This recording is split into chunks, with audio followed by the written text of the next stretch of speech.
Bonjour mesdames et messieurs, bienvenue à cette émission de ce matin. Ce matin, Via Rail Canada sera notre sujet de discussion. Via Rail, c'est quoi? C'est 494 départs par semaine avec une flotte de plus de 73 locomotives et 426 voitures à travers 12 500 km de voies ferrées. Ce matin, de quoi on va parler, c'est de leur stratégie de développement durable. Le premier objectif de Via Rail, c'est la réduction de l'impact environnemental.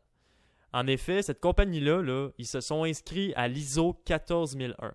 L'ISO 14001, ça sert à identifier et de maîtriser l'impact environnemental de leur activité, améliorer leur performance environnementale et d'instaurer une approche systématique pour définir leurs objectifs environnementaux. Depuis ce temps-là, c'est pas compliqué. Via Rail, ils en font plus avec moins. Ils ont contribué à réduire leurs empreintes de carbone de 39% depuis 1990. Et en plus, ils ont réduit leur consommation d'énergie de 38%. C'est quand même quelque chose quand on y pense de faire rouler des trains sur 12 500 km de voies ferrées avec une consommation d'énergie qui a baissé de 38%. La deuxième étape du plan de Via Rail Canada, c'est bien simple. C'est offrir un transport sécuritaire. On le sait, ça c'est important, c'est primordial pour une compagnie de transport que les passagers puissent voyager dans un environnement sécuritaire. Au cours des années, plusieurs mesures de sécurité furent entreprises au sein de l'organisation. Ces mesures y contribuent à la réduction de la fréquence des accidents, à renforcer les systèmes de gestion, ainsi qu'à augmenter les formations sur la sécurité auprès des employés. Parce qu'on le sait, s'il y a bien quelqu'un qui doit être formé pour conduire ces trains-là, c'est les employés de chez Via Rail. On observe maintenant une diminution de 42% des incidents ferroviaires depuis 2015. Cette diminution-là, c'est en partie due à leur système de gestion de la sécurité appelé SGS. Cette gestion de sécurité, ça a 3 étapes. La première étape du système de la gestion, c'est en établissant des procédures et des responsabilités afin d'assurer une gestion de la sécurité tout en étant conforme au règlement sur la SGS instauré par la loi sur la sécurité ferroviaire. En 2016, la conformité et l'efficacité de leur système de gestion de la sécurité leur a été attribuée suite à une évaluation d'une tierce partie externe. Cette évaluation a démontré que Via Rail soutient efficacement les politiques et les objectifs et que l'entreprise respecte les règlements sur la SGS ferroviaire. Malgré ce succès, Via Rail continue de tenter d'améliorer ses pratiques afin d'accroître la sécurité. La deuxième étape maintenant, ça consiste à promouvoir la sécurité auprès des employés en offrant plusieurs formations. Via Rail a développé un programme de recertification des mécaniciens des locomotives. Ce programme-là, ça consiste en une formation de 2 semaines sur la conduite sécuritaire des trains.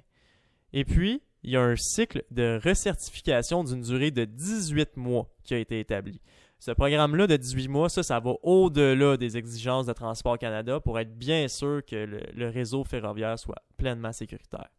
Et puis, la troisième et la dernière étape du programme consiste en l'utilisation de la technologie dans le but d'accroître la sécurité.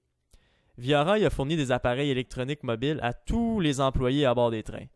Ces appareils facilitent l'accès à la documentation comprenant, entre autres, les règles de sécurité, les directives et procédures diverses. Via Rail a également mis en place un système de contrôle par GPS. Ce système-là, il déclenche des alertes lorsqu'il y a un manquement aux règles, aux limites de vitesse et aux ordres de ralenti. De plus, Via Rail utilise et effectue une surveillance systématique de la vitesse de tous ces trains, et ce, en tout temps. Pour tous ceux qui pensent que l'écologie et que le développement durable ne fait que coûter cher aux entreprises et à la société, vous vous trompez. En effet, Via Rail supporte et soutient le développement socio-économique de multiples façons.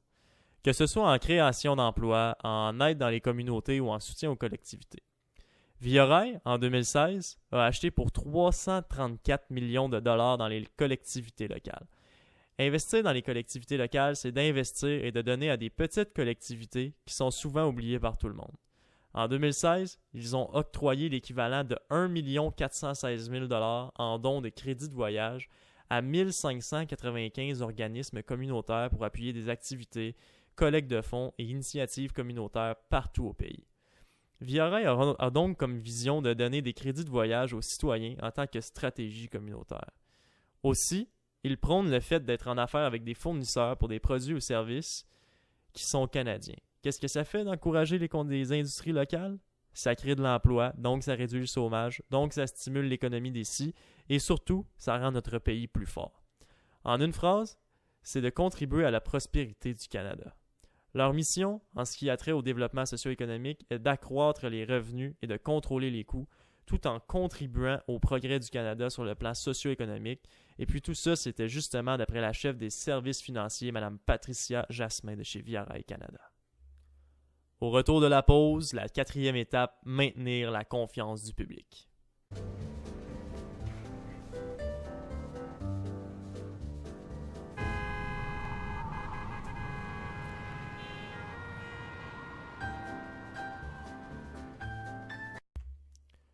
Pour terminer notre élan de chez Via Rail Canada, nous allons maintenant parler de leur dernière étape, maintenir la confiance du public. Dans le monde des affaires, la confiance du public est importante pour la légitimité et la pérennité de l'entreprise. Via Rail est un modèle d'entreprise qui met en œuvre tout ce qu'il faut pour maintenir une grande confiance envers le public et ses parties prenantes. Tout d'abord, pour arriver à maintenir cette confiance que l'entreprise a bâtie depuis sa création en 1977, Via Rail tente de respecter des normes de responsabilité très sévères telles que les normes développées par GRI.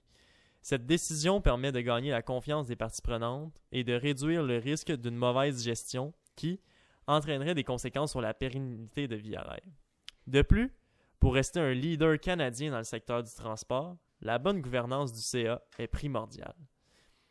Le groupe de dirigeants a compris l'importance d'avoir la confiance du public. Ils ont donc mis en place un système qui permet à tous les parties prenantes d'avoir un accès complet à la documentation sur leurs activités, leur rendement, leurs atteintes et objectifs pour l'année.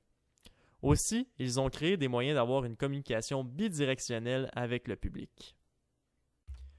Pour terminer sur une note plus positive, grâce à ces stratégies visant une économie de carburant et de meilleures pratiques de la conduite des trains, Via Rail a obtenu le prestigieux prix Mercuriade par la Fédération des chambres de commerce du Québec. De plus, l'entreprise fait partie des 250 meilleurs employeurs du Canada nommés par Forbes. Le magazine Forbes, quand même, entre vous et moi, c'est pas rien. Le président-directeur général de Via Rail, M. Yves Desjardins-Siciliano, a reçu le prix de la gouvernance au féminin pour ses actions exceptionnelles en faveur de l'avancement des femmes au sein de la gouvernance de Via Rail. Finalement, je vous souhaite une bonne fin de journée et on se revoit la semaine prochaine.